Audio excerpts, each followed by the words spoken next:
Well, the ABC has caught up with the news that Australia's political landscape is changing. In this week's episode of Four Corners, they explored the reality that, like in most of the rest of the Western world, two-party uni-party systems are falling apart.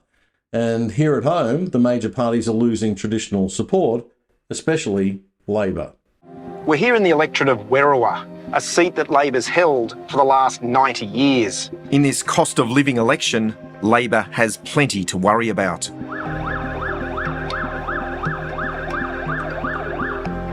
For the first time, Four Corners reveals that in 82% of seats, most households are in financial stress.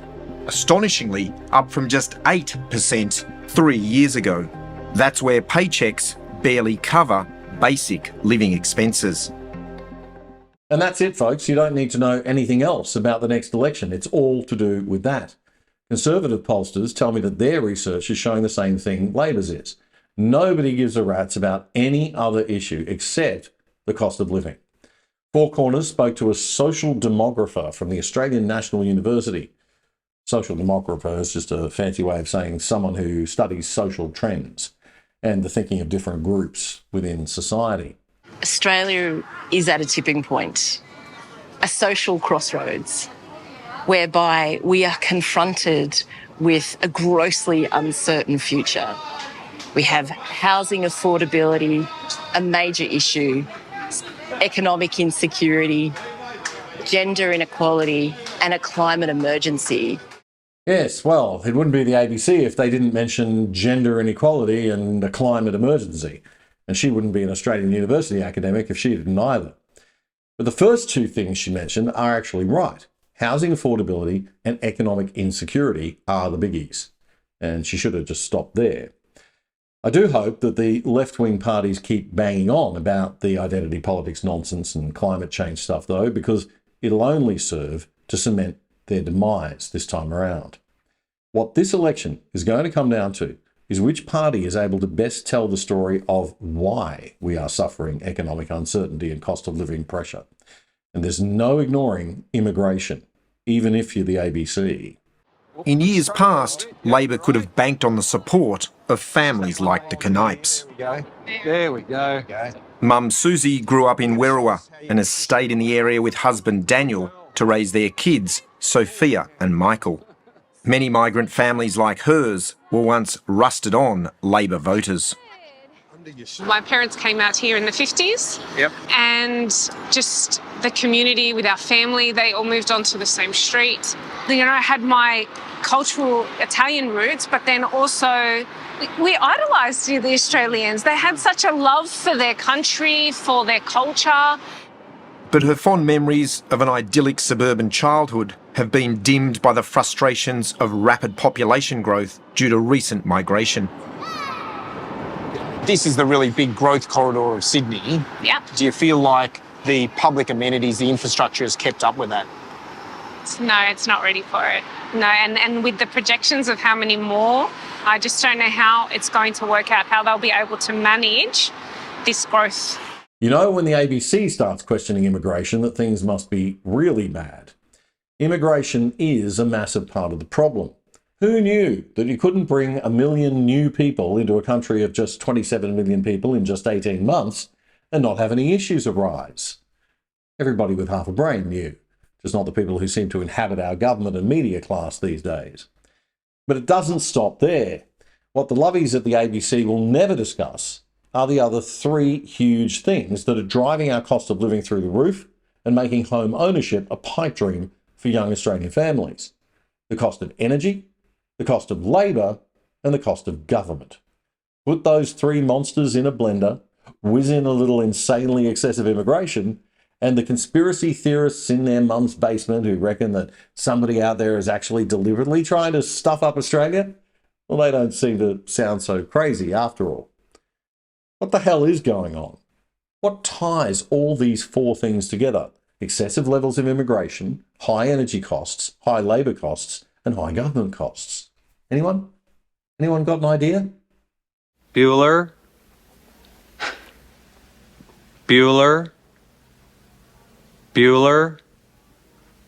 Bueller? The left! The left ties excessive levels of immigration, high energy costs, high labour costs, and high government costs together. Nutjob, fantasyland, left-wing madness thinking infecting the halls of every damn government department in this country. Infantile, emotionally driven thinking that takes every popular cause of the moment and makes decisions based on immediate feelings and emotions and not logic and long-term thinking. My mate Rob McMullen would say it's the feminine aspects of our culture that have been dominant over the masculine elements for way too long. This ain't no patriarchy, baby. But I don't want to get into that because people think about gender. Alpha women are very capable of smart masculine thinking when needed, and beta males are very good at feminine thinking.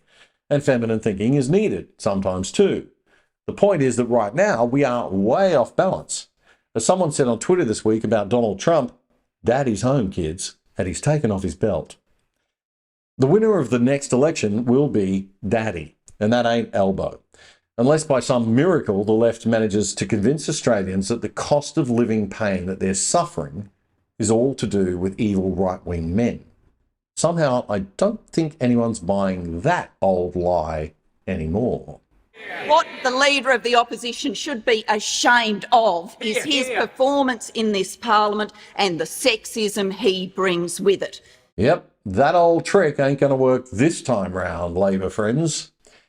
People know where the cost of living pain is coming from. It's the insanity of shutting down coal stations while China and India build literally dozens of them. It's the double insanity of banning nuclear power while you're shutting down those coal stations. And it's the realisation of millions of Aussies, finally, that energy underlies everything. If the cost of energy goes up, the cost of everything goes up, Einstein. I can't see how Peter Dutton could lose this upcoming election. But this is Australia. We walk amid a lot of poorly educated lefties, like the leader of the Greens, Adam Bent, who knows how to sell a lefty message or 10. It's the rich bastards eating all the pies. It's the big corporations. Just tax all the corporations more. It's the fossil fuel industry. If people buy that traditional big lie that Marxists have been pushing since Marx first spat out his intelligent-sounding but extremely dumb ideas on paper, that they can't continue to blame people for poverty that aren't responsible for poverty. And they need to understand how classical free market economies actually work.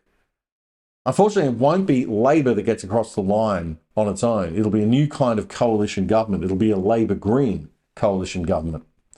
Here's Adam Bent at the National Press Club a few months back. At the last election, we saw more Greens and Independents elected to the lower house. There's now a record number of members of Parliament who aren't from one of the major parties. This is a good thing. But despite that, the political class still doesn't get it. They have mistaken a lack of interest in their own political project, self-serving major party politics, as being evidence of lack of engagement in politics full stop. He's right about that, at least. A lot of his diagnosis is right. It's just the treatment the Greens want to impose that's terrifying. Their solutions all involve the government running the economy and eliminating the free market, where you, the customers, get to vote for what you want every single day with the dollars you choose to spend or not to spend. That's what makes a liberal free market fantastic. It forces businesses and organisations to be responsive. But in Adam's world, he and his green mates will be the ones who make all those decisions for us all. I'm going to play you a decent minute-long slab of his speech right now because I want you to really listen to it and get the meaning in a way that the old media doesn't usually let us. Just listen carefully. The major parties also hate the climate movement so much that they're throwing peaceful protesters in jail. Our coal and gas exports cause more damage to the world than any other country bar Russia. But instead of being concerned by the big corporations making billions burning up our future, they're locking up the people who are prepared to get in the way. But the climate movement still grows. There is also a growing movement fighting for control of rents to bring down the costs of housing for all. A movement fighting for mental and dental care for all. A movement fighting for free university, TAFE, and to wipe all student debt. A movement fighting for raising income support so that no one in this wealthy country of ours lives in poverty. A movement to make price gouging from the banks, supermarkets and power corporations illegal to bring down the cost of essentials for us all. a movement for publicly owned renewable energy and an end to more coal and gas, a movement for peace, a movement for equality of all, a movement for treaty and truth. It's time to reject politics as usual. It's rigged.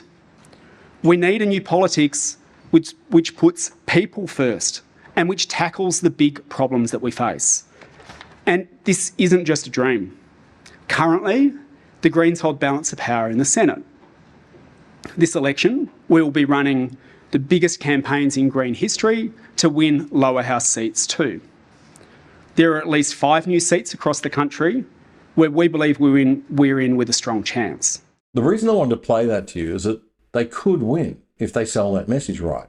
The left-wing message is a powerful message.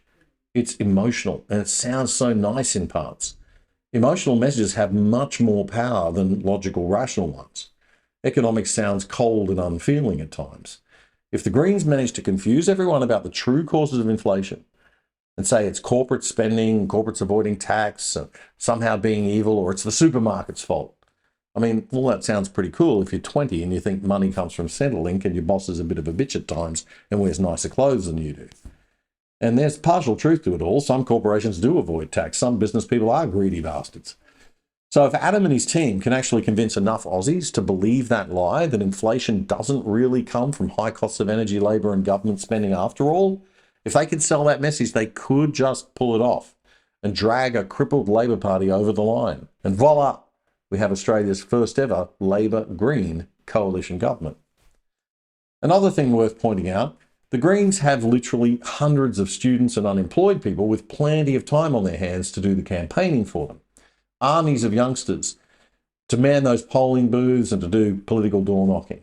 Add to that a lot of money. The Greens are super well funded by left-wing capitalists and even right-wing capitalists trying to look nice and fuzzy with their ESG and DEI PR campaigns.